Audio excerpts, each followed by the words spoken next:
Okay, so what's your name? You really want my whole name? Yeah, give me your whole name. Is this going on the TV? Yeah. Am I getting paid for this? No, I'm cheap. 15 more bucks, I'll give you a 5 back, give me a 20. Really, would you? You know what? I got nothing else on me. I rarely carry cash at night too. Come on, brother, fuck. I'll tell you what. I'll give you 20 after. All right. All right. I can see if I can dig it up and change it. I know. Okay, so tell me your name. This is gonna be amazing. I'm gonna call my mother. All right, hold on. Where's your mom? My mom lives out, you know, a little place that there's a little hamlet. There's Newtonville Road, which is past, okay, goes. Yeah, I know where Newtonville Road is. Yeah. It's almost at Port Hope. Yeah. And she lives out there, but she's an older woman, you know, she's on her pension and that. So she really can't help me out here, nor do I want her to. So I'm out here surviving on my own. Now, I couldn't get a place because I don't have ID. And if you don't have ID, you can't get a place. Oh, another thing too, I'll tell you this. This is being very important. How did I end up on the street? See, I suffer from manic depression, panic disorder, anxiety, and claustrophobia. I've been in and out of, you might say nut houses, but we'll just leave it at that. And prior to this, they had homes for special care, where you go to wherever hospital, you gotta get tuned up, and then you go back to a home for special care, which is basically like an old folks home, but smaller. We've done that for years. So not only you can become institutionalized also, but then one day, without notice, I'm coming out of the hospital, and I'm not going to my home for special care. They send me this place called Seton House. You want to hear about that?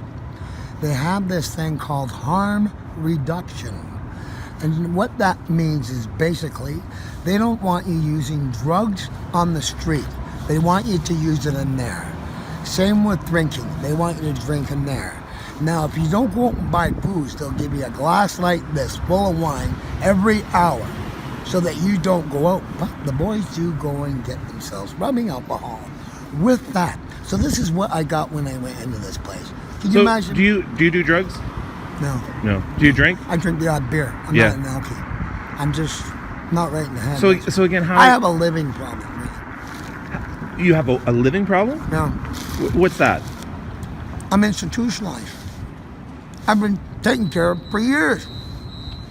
Now they throw me out here, and they send me to a place which is a horror show. They're fighting, they're drunk, they're doing needles, there's blood spray on the ceiling, there's bed bugs. So it is freezing out here. Like right now, I'm shivering. I'm frozen. Yeah. And you're out here all night? Okay, this is what I do. I used to sleep on the grates, but they've turned them off after Christmas because of the mess that caused. So now this is what I do until I get my place. I go and try and make a few bucks during the day, so I can go to McDonald's, or I'll go to Burger King where you have to buy something every hour or so, otherwise they kick you out.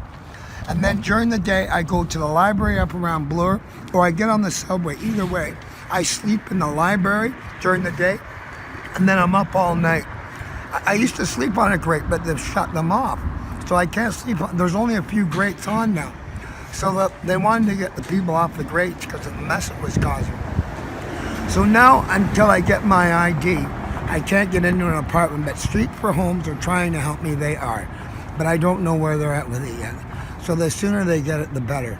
And the same thing when you go to those warming rooms, same deal there as a hostel. They steal your stuff, they're fighting, it's a horror show, the police are there. It's crazy in those places. How old are you, Gord? I'm 57. I have arthritis horribly. That's another thing. They put you on a mat on the floor, and I can't get up. Now, because I go to the bathroom about every hour, I need somebody to help me, and I can't get the proper help. This is horrible out here. I'm frozen, I got no money. How did you end up on the street? Did you have a job? No. I wasn't right in the head. So I was going in the homes for special care, back to there, taken care of by OHIP. They gave you your money, they took care of everything. But then they took away home for special care. Now you have to get ODSP, the whole place, you gotta get an apartment a little bit. It takes time. I was lucky so far this winter's been warm, but now it's cold. What? I didn't even have a coat. You know something?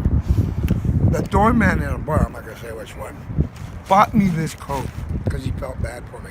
It was $140. Wow. I seen the price tag on it. I know he doesn't make that in the night. He probably makes $100. A really good guy. So what do you see people every day? You talk to people every day. Right. They kind of turn away. What do you want a person A walking lot down the of them don't street? even acknowledge me. Like, I thought at first these people were deaf. I was very ignorant to the situation. You thought people were deaf just because they weren't talking to you. Right, or they spoke another language. I'd say about half the people I talk to do not respond to me at all. Not one bit. So what do you want people to do when they see Gord or people like Gord on the street? I want them to care for their fellow human being. You know what I say is, if I was a little puppy, they'd take care of me. But they won't help a human being. I seen a man there drunk, fall down, crack his head open, and the blood pouring out, totally unconscious, and the people just stepped over him. I don't understand what's wrong with this society. They don't seem to have any empathy or any compassion. Do you know, one morning I'm sitting there, the snow's falling on me, I'm frozen in a wheelchair for 3 hours trying to get a coffee across from Starbucks on Yonge Street just north of Gerrard. 3 hours I couldn't get a coffee? Like, really? Like, how I feel is, how could you not, if I was a normal person walking along and see me, how could I not get that man a coffee? They don't even see me. You're a good guy, Gord. Thank you, brother. Truly, I am a good person. I'm just trying to survive out here, and luckily I am a survivor. I'm intelligent, but I have other issues.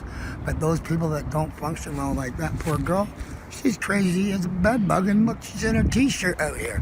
Well, she's down there now. Yeah, you got her to If go I back didn't inside. get her to go inside, she'd catch frostbite out here. That'd be the end of her. They gotta commit people like that to save their lives. So where are you going now? Well, thanks to you, which probably I am going to go over to Burger King, which the $90.99 nuggets are on again.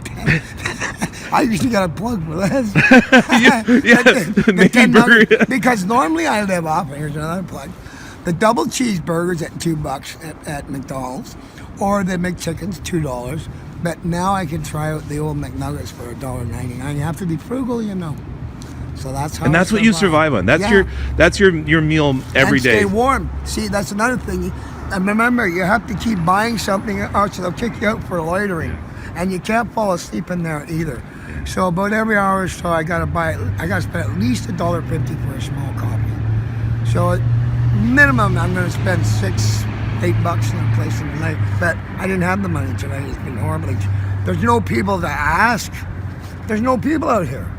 You can't even ask anybody. The place is empty. When do you sleep? During the day. During the day? All right, Gord. Well, I slept a little overboard, and I hid in a stairwell somewhere, and I lost track of time. And so I didn't know it was nighttime. I came out, everybody was gone. But I guess I needed to sleep. I was tired. All right, Gord. But listen, You take care of your yourself. sandwich and coffee was great. Thanks a lot, brother. Hey, Truly. nothing like a Tim's in This the morning, man, right? truly, he gave me his breakfast. Is he not a good man? All right, Gord. God bless you. It's been a pleasure. Bless you, Gord. I hope that this somehow does make it, if you can edit it in some way, that the people do get the message that there's people out here who are truly in trouble and they need help. They do. Don't ignore the person. Please try and help them. And you know something? I'll tell you something. A wise person told me say. My mother, one day, you're going to love this. You want to hear wise? One day, I was digging rent to crack people and stuff. This is about 15 years ago. This is truly amazing. She cured me of being thinking about him that way. I go into Bruno's with her, that's a nice place. We come out and the man's out there panhandling. To me, clearly, he looks like a crackhead. He had sores on his face, it was cold, he had no jacket, he looked horrible. My mom walks up and gives him $50. I just about have a stroke. I get in the car with her and I said, Mom, you just gave that guy $50. He's a crackhead. He's gonna blow on crack. You know what she says to me? Do you know that man? Well, I go, no. She says, well, then you're judging him, aren't you? Well, I'll give you that, but Mom, look at him. She says to me, do you know what I see? I says, what do you see, Mom? I see a poor soul. That's what I see. I went, oh, yeah, I guess you're right. And you know what else she says to me? Those people do not pick their lives. Who would pick a life like that, she says. They were born into it. Feel sorry for those poor people. Look at that poor man. And you know why I gave him the 50? I go, why? She says, did you see the way his face lit up? And he just came to life and was so happy.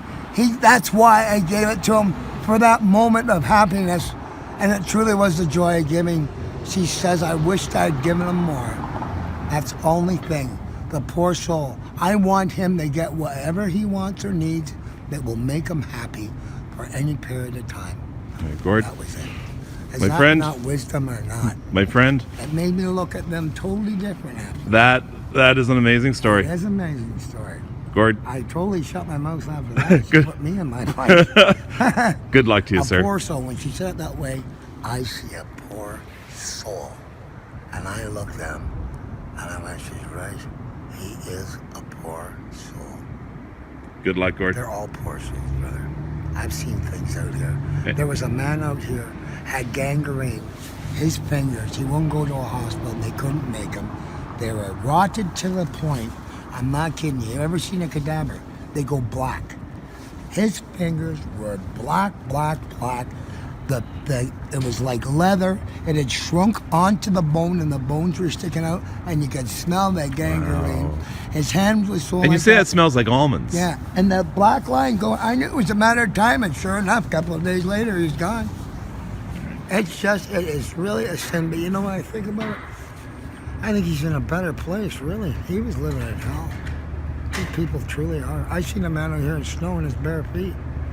That's a sin. Really, it is. These are people. They are human beings.